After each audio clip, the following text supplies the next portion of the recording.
Olá pessoal, hoje eu estou aqui no consultório da psicóloga Ana Carla Romeiro, que é a psicóloga do meu filho. Ela atende ele há uns 3 anos e eu estou muito feliz que ela aceitou esse convite. Nós vamos falar sobre o autismo e um compilado de informações para auxiliar as mamães e os papais. Oi Ana, tudo bem? Tudo bem, Fiorella? Obrigada por aceitar esse convite. Imagina, é um prazer poder gravar para você. Ai, obrigada, vai ser muito bom esse bate-papo, tenho certeza. Sim. A Ana, ela, como eu falei, é terapeuta do meu filho há uns 3 anos, ela é especialista em análise do comportamento e eu vou deixar ela fazer essa introdução dela aqui para vocês. Eu sou psicóloga e tenho especialização em análise do comportamento aplicada ao autismo e transtornos do desenvolvimento infantil. Bom, Ana, a primeira pergunta que não quer calar, que eu acredito que é a dúvida de todos os pais que estão descobrindo, né, o autismo na vida das famílias, é quais os primeiros sinais, como identificar o autismo, os primeiros sinais nas crianças? Tá, então vamos lá. É uma pergunta muito importante, né? E acho que a primeira coisa que a gente tem que pensar é que, diferente do que muita gente pensa, o autismo a gente não vê os sinais só com 2 anos.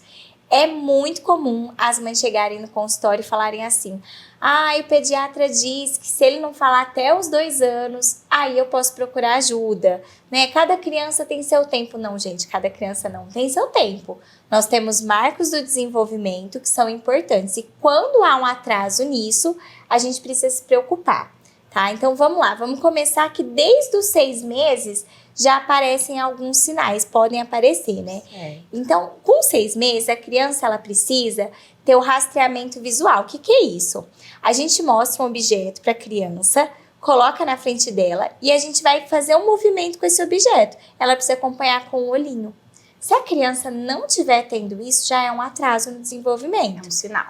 Sim, né? É um possível risco para o autismo, tá? Não estou dizendo que isso é o autismo. Sim. Uma outra coisa, né, é o contato visual sustentado. Então, às vezes as pessoas falam: nossa, meu filho tem contato visual. Isso chega muito no consultório. Mas ele sustenta esse contato visual? Ele mantém? Né? Quando a gente está conversando, ele olha para você? Ou ele olha um pouquinho e perde o foco? Isso é muito importante. Uma outra coisa, isso a gente vê muito com 6 meses já também, é a troca de balbucios. Né? Que a criança, por exemplo, ela tá lá fazendo bababá, uá, quando ela para, a gente vai e imita ela. Essa criança tem que imitar a gente de novo, tentar balbuciar. Exatamente, com 6 meses a gente já tem que ter esse balbucio, que é um pré-requisito essencial para a fala. Outra coisa, a criança atende pelo nome.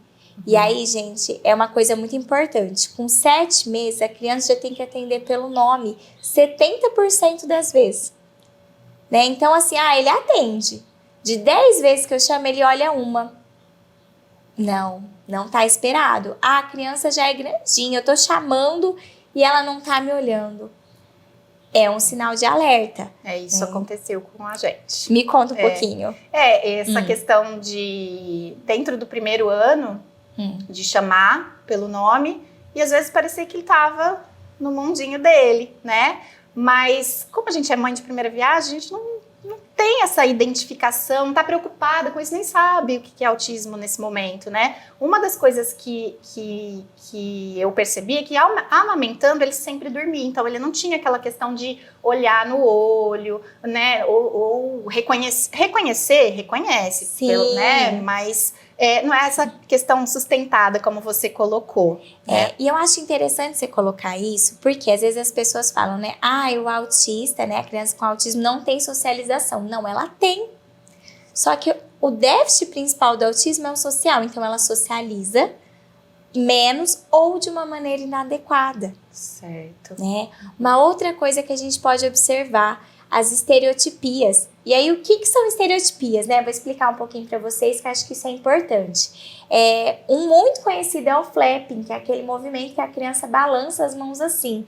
Uma outra questão pode ser olhar muito para as próprias mãos, balançar o corpinho para frente e para trás, andar na ponta dos pés. quando a criança é maiorzinha, correr em círculos em volta do próprio corpo, né? Isso a gente é o nosso caso. observa bastante no Nicolas, né? Então, ele é uma criança que quando ele tá se organizando, ele corre em volta do próprio corpinho. Sim. Né? E uma coisa que eu não havia percebido, e só agora com essas questões sensoriais que estão aparecendo, desde pequeno, ele corria balançando os bracinhos. Ficou assim, por muito tempo, correndo, balançando os braços. Pra questão de equilíbrio, né? E depois que eu fui perceber, eu falei, gente, isso já era, porque ele nunca andou na ponta dos pés. E eu não tinha como detectar isso naquele momento. E aí depois que isso... E pode ser até para autorregulação, né? Pode ser o flapping para autorregulação. Na corrida, exatamente. Fazer flapping e corrida ao mesmo tempo. Sim, isso é muito comum. Pode ter misturas de sinais. Sim. Certo. Uma outra coisa também que a gente pode observar é o brincar funcional. Né? Então, a criança com autismo, ela tem uma dificuldade, né? A gente fala que ela é muito concreta. Literal. Né? Isso. Então, às vezes a gente fala assim, dá comidinha pro bichinho. E tem criança que chega e fala assim pra mim, tia, o bichinho é de pelúcia, ele não come. Né? Quantas vezes eu já ouvi isso no consultório. E aí a gente tem que ir trabalhando esse lúdico. O lúdico foi difícil da gente começar a brincar lúdico com o Nicolas, assim, até ele aceitar. Foi depois de um dos hiperfocos que era Hot Wheels. Sim. Eu comecei a fazer personagens com os carrinhos. Então, no hiperfoco, brincar de conversar com os carrinhos. Aí que ele foi começando a se soltar e começou a fazer as novelinhas dele. E hoje ele brinca muito bem. Muito com o lúdico, né? Assim, hoje o lúdico pra ele é muito fácil. Uma outra coisa também significativa é o atraso na fala. Certo. Né? E mais do que o atraso na fala, é o atraso na comunicação. Né? Tem um sinal muito clássico que às vezes os pais chegam no consultório e me falam assim, ai, meu filho faz uma coisa tão bonitinha, quando ele quer água, ele não pede, ele não aponta, mas ele pega o meu braço e faz com que eu pegue a água. Pra ele. E às vezes o adulto acha isso bonitinho. E isso, na verdade, é uma instrumentalização do adulto. Tá. Porque ele não passa pela comunicação, às vezes ele nem tem contato visual com a gente. E aí, nesse momento, né, o que a gente faz? A gente fala pra criança, você quer água? Entendi. Pega o dedinho dela, aponta, fala, então vamos juntos pegar essa água. Né? É isso que você quer, a gente faz ela apontar. A comunicação também é algo que a gente não entende. Tá falando, falou água, né? Aba, né? Então, falou. Mas como que é esse falar? Ele é um falar que comunica, né? Exatamente. Isso eu só aprendi depois também de fono, né? De um acompanhamento e um feedback de o quanto era importante, o quanto era a questão da linguinha solta, né? De fazer os exercícios. Então, assim, é um conjunto de coisas. É muito difícil realmente avaliar e falar... Não, esses sinais são de autismo, sendo que a gente nem tem essa vivência. Então, por isso, procurar os especialistas, né, Ana? E uma das coisas que eu gostaria de perguntar é, quais os primeiros profissionais que a gente procura? Ótima pergunta. Então, assim, geralmente, né, chega no pediatra, né, percebe esse atraso. O pediatra pode perceber, né, espera-se que ele perceba. E aí, assim, geralmente, depois, o que a gente busca? Um neuro. Tá? Que aí o neuro vai pedir um geneticista, vai fazer uma avaliação toda completa.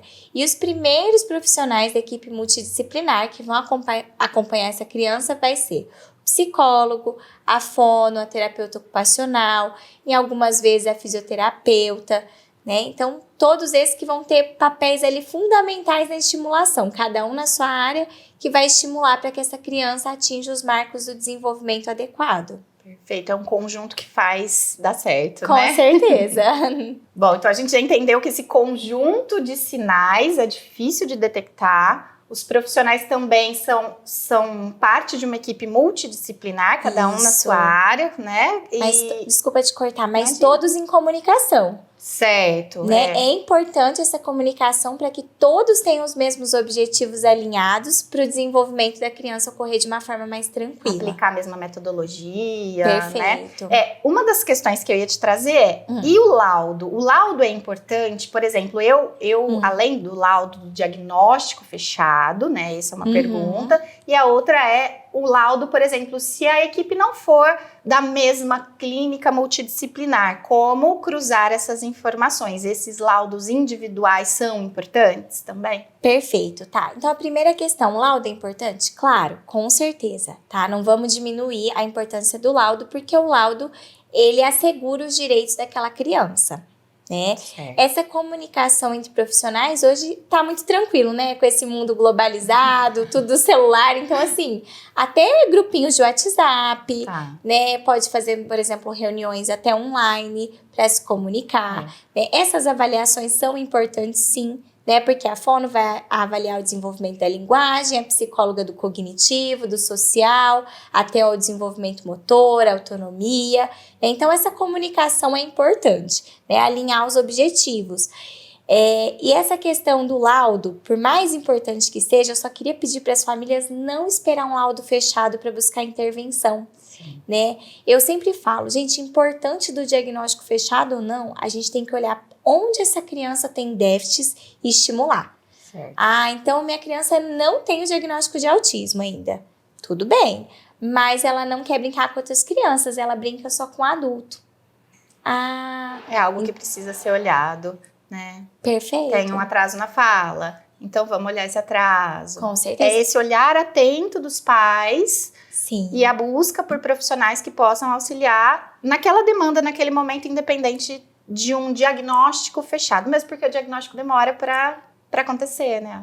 Pode demorar ou não. No meu caso demorou quase um ano. Então foi um tempo de aflição, assim.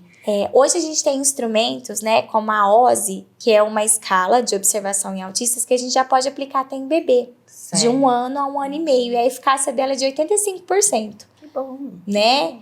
Então, assim, já temos instrumentos muito novos, mas em alguns casos, até quando é aquele autismo que as pessoas falam, é leve, né? Demora muito mais, que é o caso do Nicolas, né? É leve, é fácil. Não é bem assim. Mas sabe que é algo que eu usei como desculpa? Eu falava pra todo mundo assim, o autismo dele é leve, então tá tudo bem. Até porque eu não entendia naquele momento. Eu tinha algumas questões minhas pra trabalhar ainda sobre preconceito, sobre, sabe, tornar aquilo mais leve, porque eu não tinha entendimento. Sim. Né? Então não é fácil para ele também ser autista leve, né, Ana? Não, vou até, né, pontuar isso e acho que é muito interessante. Às vezes eu vejo, né, muito no consultório as crianças com autismo leve, né, do nível de esporte 1, que a gente fala, são as crianças que começam a compreender que tem algumas diferenças dos amiguinhos. E aí às vezes a gente ouve frases, né, não vou expor nenhum paciente, mas tia, eu sou estranho. Eu balanço o braço e meus amigos não. Eu não consigo ficar sentado na minha carteira, né? Eu não gosto de falar as mesmas coisas que eles. Por quê? Né? Então, essa criança tem um nível de percepção por ter o cognitivo de acordo com a idade que ela começa a perceber essas diferenças. Então, não é tranquilo para ela. Você me falando, eu até me arrepio aqui. Não é fácil, né? Na cabecinha deles. Não. E voltando a essa questão do laudo, né? A gente... Independente de esperar o laudo ou não, o que é importante é a intervenção precoce. Por que essa intervenção precoce ela é tão importante? A gente tem uma neuroplasticidade cerebral. Então, quanto mais novinho o nosso cérebro melhor ele aprende. Especialmente até os 5 anos de idade. Então, imagina se a gente esperar fechar um diagnóstico. Com quantos anos o do Nicolas foi fechado? Com 3. Quando eu peguei, ele já tinha diagnóstico fechado. Já tinha diagnóstico fechado. Foi 1 ano antes o processo de integração das terapias, né? Fono, psico e TO foram as 3 que nós começamos, independente do laudo. E a cada 6 meses, esses retornos na pediatra, que efetivamente aí, depois de 1 ano, laudou. Então, nós começamos com 2 e aí laudou com 3. Sim. Então, vamos pensar, né? Se tivesse esperado, às vezes, assim... Se você tivesse esperado mais ainda, a gente teria perdido um tempo de estimulação precioso. Com certeza. Se eu só esperasse começar o que eu comecei com 2, com 3... Com certeza. Seria mais difícil para ele alcançar... Os marcos do desenvolvimento. Perfeito. E hoje a gente vê ali uma criança que tem muitos potenciais, muita evolução. Muita evolução. É nítido cada marco, né? E eu falo que cada conquista a gente tem que comemorar, porque não é fácil, né? Não é fácil pra criança, não é fácil pra gente como pais. né? E sem, assim, né, me permite falar um pouquinho dele, ele fica muito feliz com as conquistas dele, né? Verdade. Sim. Que bom. Viu, papais e mamães, não demorem para começar as intervenções. Isso é muito importante para a criança. Vamos olhar para a criança, né? Com certeza. E deixar os nossos tabus de lado. Exatamente. Bom, Ana, eu vou fazer mais umas perguntinhas aqui, que agora são as dúvidas que eu tive como mãe, né? Perfeito. Eu tenho até hoje. E você me ajuda a desembolar essas dúvidas, né? O que é da idade, o que é do autismo, o que é birra, o que é crise, socorro. Tá. Então vamos lá, que essa pergunta ela é muito ampla, Certo. né? E chega muito no consultório, né? E às vezes assim as mães falam: ai, mas isso é da idade, isso é do autismo, ele é assim porque ele tem autismo. Calma. Existem marcos do desenvolvimento, tá? Que toda criança vai ter. Então, por exemplo, a baixa tolerância à frustração, tá? Isso é da idade? Dependendo de uma idade? Sim. Criança de 4, 5 anos tem baixa tolerância à frustração? Sim, as crianças neurotípicas e as crianças atípicas, né? As crianças com autismo. Porém, no autismo, algumas vezes isso aparece de uma forma mais intensa, né? E maior, mais vezes. Por quê? A gente falou que o autista ele tem um déficit social muito grande, né? E a comunicação social é difícil. Então imagina, aquela criança tá brava e ela não consegue dizer: eu tô brava com você, você me deixou chateado, né? O que ela faz? Ela grita, ela se joga no chão, ela joga as coisas. Bate, morde. Às vezes se bate. Eu tenho muitas crianças que estão nervosas, eles gritam e eles se batem, né? Muitas crianças são autoagressivas. Eu tenho pacientes que, assim, nunca me deram um tapa. Mas em momentos de que baixa a tolerância à frustração, perdeu no joguinho, eles vão e se dão tapas, né? Se beliscam, se mordem. Então, isso aparece muito. E aí você entrou na questão de crise e birra, né? A diferença. Bom, eu vou tentar usar isso começando falando de rigidez comportamental. Posso? Por favor, o que é rigidez comportamental? Bom, então o autista, ele tem um pensamento com uma dificuldade de flexibilizar, tanto pensamento quanto comportamento. Por isso que a gente fala desse apego a rotinas. Certo. Eu vou dar exemplos que acho que é mais fácil de entender. Uma coisa muito comum, vamos supor que toda vez você usa um caminho para ir para a escola, você usa o caminho X. Aí aquele dia tem um probleminha no caminho X, você vai tentar ir pelo caminho Y. Na cabecinha daquela criança com autismo, o caminho Y não chega à escola. Ai. E aí vem um desespero, vem uma angústia. O que está acontecendo? Né? Ou então, todo dia a mãe que busca na escola. Aquele dia é o pai. E aí o pai vai buscar. E o pai todo feliz. Ai, vou buscar meu filho. O que a criança fala? Vai embora. Não é você. É a mamãe que me busca. Né? Já passamos por isso. E a gente vê o desespero mesmo, né? Sim. Mas de tanto conversar, por exemplo, essa questão do trajeto para a escola, de tanto conversar, hoje ele entende. Ah, você vai pegar um desvio? Né? Mas hoje ele tem 7 anos, né? E isso há anos atrás não era assim. Por exemplo, com 5, né? Demorou. Vou usar um exemplo do Nicolas, que acho que vai ilustrar bem. Quando eu comecei com ele, tinha uma ordem de jogos que a gente tinha que fazer. Sim. Né, de atividades. Então, primeiro a gente faz isso, depois pega o carrinho da Hot Wheels. Entendi. Né? Ele organizou aquilo, e aí o que eu ia fazendo aos poucos, tirando ele dessa zona de conforto. E aí no começo, né, apareceu às vezes alguns gritos, né? E aí o que a gente faz? A gente vai nomeando esses sentimentos. Então assim, nossa, Nicolas, entendi. Você tá muito bravo comigo porque eu mudei. Mas quando a gente tá bravo, a gente não grita, a gente não joga as coisas. E aí uma dica essencial que eu dou pros pais: mantenha a calma. Não é fácil, né? Mas manter a calma é essencial, realmente. E só pra ilustrar essa diferença de crise e birra, eu tô falando muito, não, tá? Qualquer coisa me tá perfeito, a gente tá amando. Eu tô amando, eu tenho certeza que tá auxiliando também. Vamos lá. Vou usar um exemplo do shopping, né? O shopping é um lugar cheio de estímulo visual, cheiro, muitas pessoas, muito barulho. Então, tudo isso ali já dá uma desajustadinha ali. Certo. Sensorial. E aí vamos pensar que essa criança passa em frente a uma loja de brinquedos linda, maravilhosa, e vê uma pista de carros maravilhosa. Tudo a ver com o hiperfoco dela. Muito cara. E a mãe fala, filho, hoje eu não vou te dar. E aí a criança se joga no chão, começa a espernear, né, bater o pé. O que é isso? É a birra. Ah, tá. E querer algo. E ser negado. Certo. Ele foi contrariado. Certo. Tá? E aí, o que acontece? Vamos supor que a gente começa a discutir com essa criança, tá? Não é o ideal. Uhum. E aí, essa criança vai ficando mais tempo naquele ambiente que desorganiza ainda mais ela. E aí, depois de um tempo, aquilo vai passando para a crise. Certo. Né? Que tem um monte de barulho, um monte de gente. Isso desorganiza muito a criança. E aí depois já nem é mais a pista de carro. Você fala na pista, ela já nem quer mais a pista, tá? Então começou numa birra e terminou numa crise. Isso. Tá. Agora, vamos supor, a gente levou essa criança para um teatro. E a gente não negou nada, não foi contrariado. De repente, no meio do teatro, a criança põe a mãozinha no ouvido, começa a gritar, a chorar, né? E aí as outras pessoas olham, ai, que mal educado, que feio. Não, gente, não é nada disso. Ele está tendo uma crise sensorial, né? O que fazer? Retira do ambiente e acolhe nesse momento. E na birra, eu não sou favorável a você ignorar, tá? Sou favorável a nomear o sentimento, falar, entende? Você tá bravo, eu tô aqui do seu lado, mas eu vou esperar você se acalmar. Perfeito. Se for num lugar público, retira do ambiente. E não fica falando muito pra criança, ai, para com isso. Não, espera ela se acalmar, ela precisa se organizar. Sim. Eu tinha...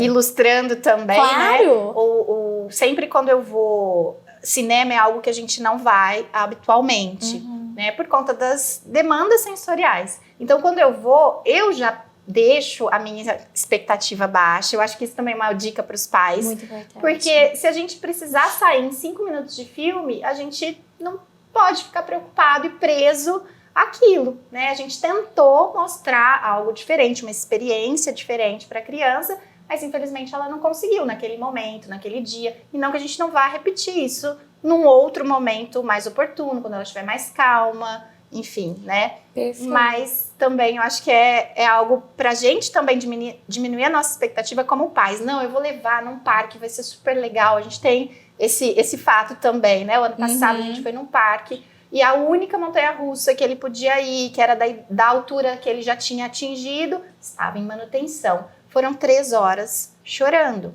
Então, assim, e eu me coloquei, não dava para sair do ambiente, deixei ele deitado no banco atrás de mim e falei, eu tô aqui, quando você se acalmar a gente conversa. E aí, né, vamos pensar, imagina a frustração. Ele queria tanto ir pra esse parque, né? Eu posso compartilhar isso que ele falou bastante, né? E aí chegou lá, né? É a frustração. Então, a gente tem que equalizar a frustração tanto dos pais quanto da criança também, né? E tentar entender um pouco melhor no nível dela, com essas percepções afloradas, o quão difícil é para ela compreender, né? Tanto a parte comportamental quanto a parte sensorial. Perfeito, perfeito. Colocou muito bem. Bom. E só Tô aprendendo. Só uma colocação interessante, né? Os autistas são muito diferentes entre si, né? Tenho pacientes, por exemplo, que amam cinema. Olha lá.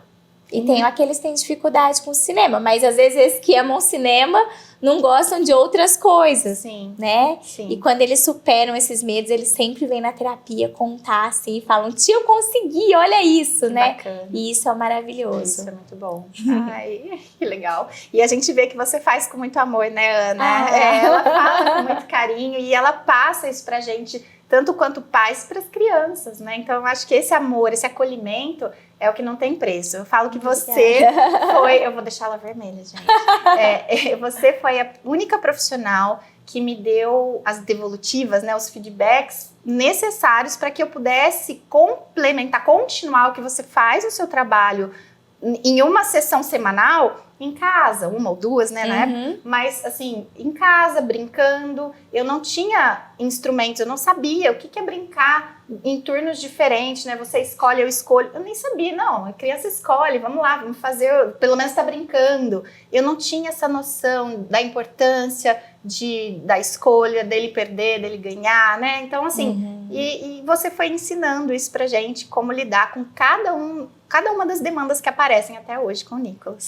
Obrigada pelo carinho, né? E uma coisa que eu sempre falo, a gente não pode ficar com conhecimento só pra gente, né? Porque os pais, né, mãe, pai ali, os principais cuidadores são as pessoas que vão ficar muito mais com aquela criança. Então, eles vão aplicar isso no dia a dia.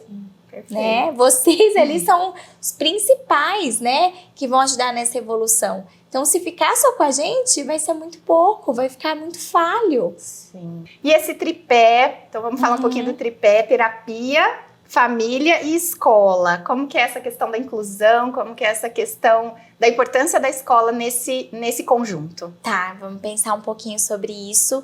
É um tema ali, inclusão, né? É um tema muito polêmico, mas que eu gosto muito, muito. Primeira coisa que eu vejo é que tem que ser essa parceria mesmo, igual você falou, um time, né? E aí eu vejo, né, muitas escolas abertas, né, para o profissional, para a família. Por quê?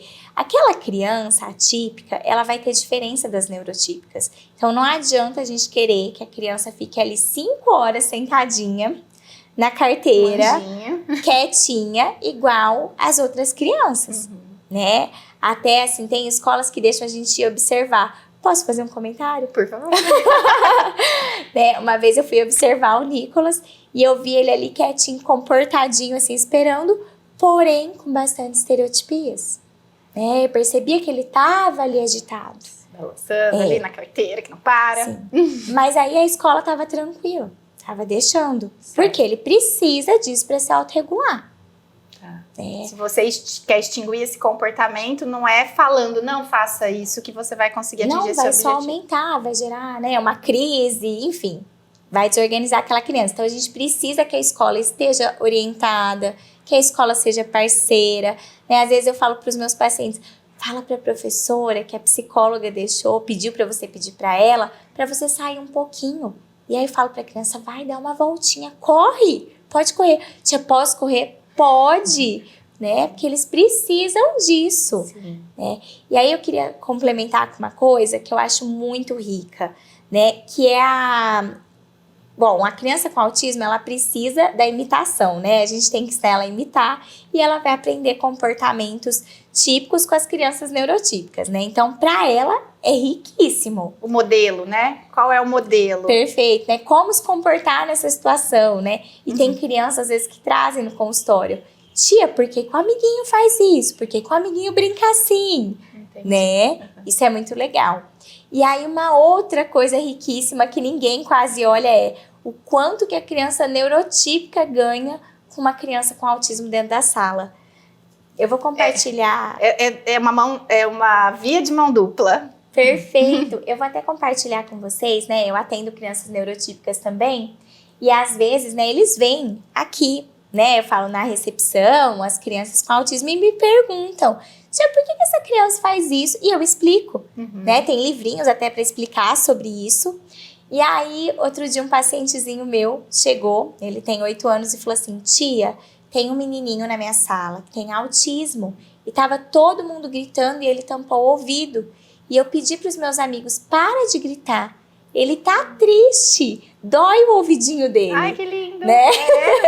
Olha a ajuda, Sim. Também parte das próprias crianças. E olha a empatia, né? Olha como que essa criança tá diferente. E aí essa mesma criança, né, esse mesmo menininho trouxe, que falou assim, gente, vamos chamar esse coleguinha pra brincar de futebol, porque às vezes ele quer brincar, ele só não tá pedindo pra gente, porque ele tá com vergonha, mas ele quer brincar, né? Bacana. E aí ele contou que esse menino joga futebol, tá jogando com eles e joga bem. Ai, que legal! Né? Então, olha assim, ali. Ele queria. Então, assim, olha como que os dois ganharam, né? Olha como foi enriquecedor, tanto para as crianças atípicas quanto para as neurotípicas. Perfeito. Bom, então eu vou aproveitar esse assunto e vou te perguntar da importância da socialização, assim, da dificuldade, na verdade. Deixa eu me colocar melhor. Por que é tão difícil para o autista socializar, principalmente com crianças? Porque, no meu caso, parece que com adulto é mais tranquilo, mas com crianças a dificuldade é maior. Por quê, Ana? Sim. Existe por quê? Existe. Vamos começar, né? Vou trazer uma frase do Nicolas, já que você tá me permitindo falar dele, né? Sim. Ontem mesmo, atendendo ele falou pra mim, você é uma boa amiga. Você me deu uma nova chance de escolher, né? Que eu deixei ele escolher um outro jogo. A criança geralmente não tem essa paciência que o adulto tem. Sim. Então é muito mais fácil. Então vamos supor, às vezes os pacientes que eu atendo, né, de uma maneira geral, começam a me falar de um assunto. E de repente eles entram no hiperfoco dele, né? Assim, vamos supor, começa a falar de dinossauro. E aí, o que eu falo? Entendi, você gosta muito de dinossauro, mas vamos brincar disso? As outras crianças às vezes falam, para com isso, não quero mais ouvir falar disso. E aí imagina que frustrante que é para essa criança, né? Então é muito difícil socializar com os pares. E falta a gente orientar também as outras crianças. Né? Então, porque assim, às vezes eu vejo que eu ensino tanto meus pacientes aqui, e aí chega outra criança não tá aberta. Por isso que é legal a gente ir na escola e ver, né? Um outro fato que aconteceu outro dia, um pacientezinho chegou pra mim e falou assim, tia, eu falei pro amigo que ele não pode arrancar o brinquedo da minha mão, eu não arranco mais os brinquedos da mão, ele tem que me pedir, por favor, né? Então ele entendeu e foi ensinar o amigo. Mas o amigo não aprendeu, ele falou. Então, assim... Mas demora um tempo. Legal. Não, claro. Que bacana, que bacana. A interação delas é muito rica, né, Ana? Muito. Eu acho que eles aprendem uns com os outros, com as diferenças, né? E a socialização, no caso do Nicolas, eu percebo, assim, a falta da previsibilidade do que a outra criança pode fazer também é algo que incomoda ele, no sentido de... eu vou correr na sua frente, ele queria estar na frente. Então, tem tudo a ver com a frustração, Sim. com a baixa tolerância à frustração, mas a falta de previsibilidade que a outra criança não dá como o adulto dá, né? Perfeito, né? De entender, a necessidade da regra, da rotina, da rotina, né? O Nicolas, assim como muitos autistas, né? Ele é uma criança que ele precisa daquilo tudo estruturado. Então, ele chega aqui e ele fala, o que nós vamos fazer? Né? E aí eu falo, você escolhe um jogo, eu escolho outro. Então ele já sabe disso. Agora, se eu mudo isso, e às vezes eu mudo, tá? Mas hoje não é dia de desenho. Mas hoje a gente vai desenhar. Não é dia de desenho, é dia de jogos, não é dia de pista. Aí a rigidez, né? A rigidez de quebrar essa rotina. E a gente vai conversando, vai adaptando, né?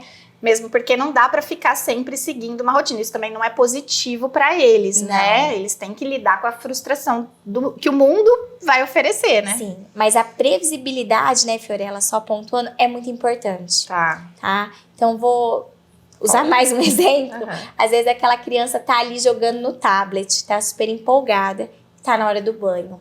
E aí vem a mãe e arranca o tablet da mão. Vai gerar uma birra terrível. Né? O que a gente pode fazer?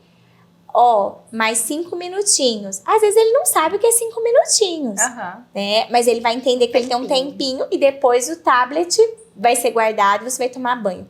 Isso vai impedir a birra? Não necessariamente. Mas vai diminuir a intensidade dela e aquilo vai fazendo com que ele se acostume. Né? Então, às vezes eu até falo pra criança, você tem mais um tempinho. Aproveite. Né? Reforça o benefício. Porque depois nós vamos guardar os brinquedos e aí você vai embora. Eu falo isso aqui no consultório, porque tem criança que dá trabalho pra ir embora. Sim. Não, e isso do tablet é realmente um fato, né? Porque a gente passou por isso também. Não adianta, você não vai tirar da mão da criança. Mesmo porque você tem que dar o modelo que você não pode tirar o brinquedo da mão da outra criança, né? Então, como que você vai fazer uma coisa que... Tá desrespeitando ele, de certa forma. Você tá fazendo exatamente o contrário do que você tá falando, né? Sim. E essa questão do tempinho funciona muito bem com ele até hoje. Olha, esse vídeo tá acabando, então a hora que terminar é a hora do banho. Perfeito. E ele já entrega, não precisa ter mais discussão. Isso ficou muito mais leve com o tempo. Nem sempre foi fácil assim. Não sempre foi fácil. Mas tá ótimo agora, não dá pra reclamar. Que ótimo. Bom, então vamos concluindo aqui, sem tomar mais tempo da Ana. Agradeço demais. Eu acho que o que fica de mensagem pra gente é que essa evolução das crianças não é fácil, depende de muitos profissionais, de muito apoio, de muito olhar atento dos pais, desse tripé terapia, família, escola, mas cada conquista ela deve ser comemorada, porque é importante não não só para a família, mas para a criança também essa conquista, né? Perfeito, agradeço muito, tá? Foi um prazer falar sobre um tema que eu amo, né? Que é a minha paixão. E dizer também, né, que a gente também ganha muito com essas crianças, né? A gente aprende a cada dia, né? E só uma coisa que eu falo muito, que é quando você conquista, né, uma criança com autismo, o amor deles é muito verdadeiro. Você vê a sinceridade deles. Então, assim, quando eles gostam, né, eles sabem, eles são muito perceptivos nessa parte. É sincero, né? É um amor muito sincero. Ai, que legal. E você é uma boa amiga. Muito legal. Não só para o Nicolas, mas para todos os seus pacientes, eu tenho certeza. Agradeço esse carinho que você passa, tanto para a criança quanto para as famílias, esse acolhimento. E é um pouco disso que a gente quer passar aqui também, né? Esse acolhimento que ele se estenda para as famílias que estão nessa busca de diagnóstico, de entender como que faz para lidar com comportamentos difíceis. Então é isso, pessoal. Além de agradecer essa profissional maravilhosa, eu quero convidar vocês para segui-la no Instagram dela. Qualquer dúvida que vocês tenham, pode mandar um direct para mim. Vou deixar o @, dela aqui na descrição do vídeo. Espero que essa troca tenha sido muito positiva para vocês. E qualquer dúvida, fiquem à vontade. A Ana atende em Ribeirão Preto, presencial, online. E ela é uma excelente profissional, tenho só coisas boas, elogios para falar dela. Ela é uma profissional que nos auxiliou demais nesse processo, nesse caminhar de 3 anos, mais, né? E é isso, conto com vocês para que deixem seus comentários, curtam esse vídeo, se inscrevam no nosso canal. A gente tem muito material bacana para trazer para vocês e essa troca é muito importante para a gente crescer. Um beijo, até a próxima!